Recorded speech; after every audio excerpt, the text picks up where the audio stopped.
Before I go too much further with this adaptation for this remote control car, I wanted to do a bench test of it to make sure that everything is working. This is one thing I should have done more of with the boat, which we'll get to in a different video. But with the car, I've learned from my mistakes. So I have mounted the remote control car on an old 3D printer spool, empty spool. These are actually pretty cool because it's cardboard, so you know it's not going to short anything out or anything. And don't make sure that the car doesn't move around. I have just a couple of cable ties, some zip ties holding it in place. So that gives it a nice firm surface, and it keeps the wheels off the ground, so I can test the steering and the power and everything without it flying away from me, which is a good idea because this is a pretty powerful car. In the previous video, you saw that I had taken out all the guts of the remote. We have the accelerator and we have the steering here.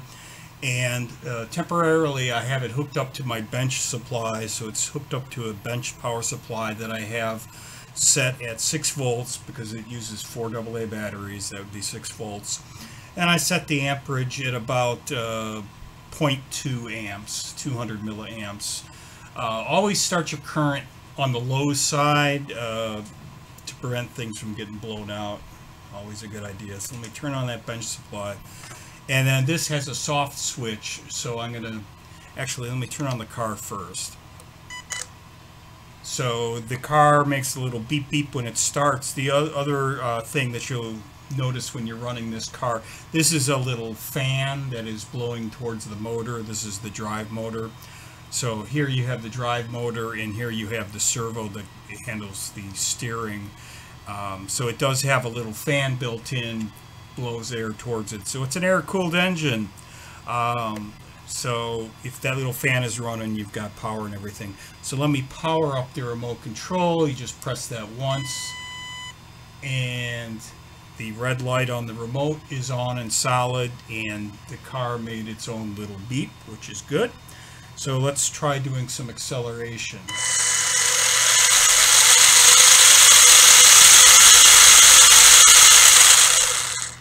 And we'll do reverse.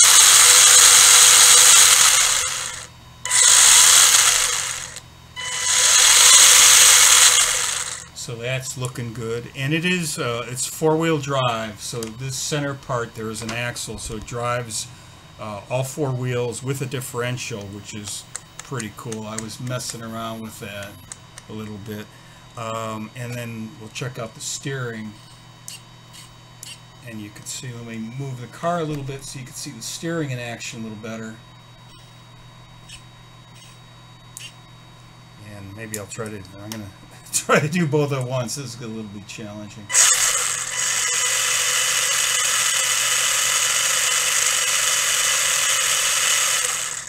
So the car is fine, the remote is fine, and I have a test bed that I feel comfortable with, that the car's not going to fly around, and yet I could have it powered up and ready to go as I play around with feeding information into these potentiometers. So what I'm going to try to do is I'm going to start out first with probably a standard joystick, analog joystick, an arcade, you know, like you have in a regular game controller. That's a good test, and it's inexpensive, and see how that goes. And then we'll go from there, and the complexity will depend on what I see with that. But so far, it's alive, which is always nice. Thanks for watching.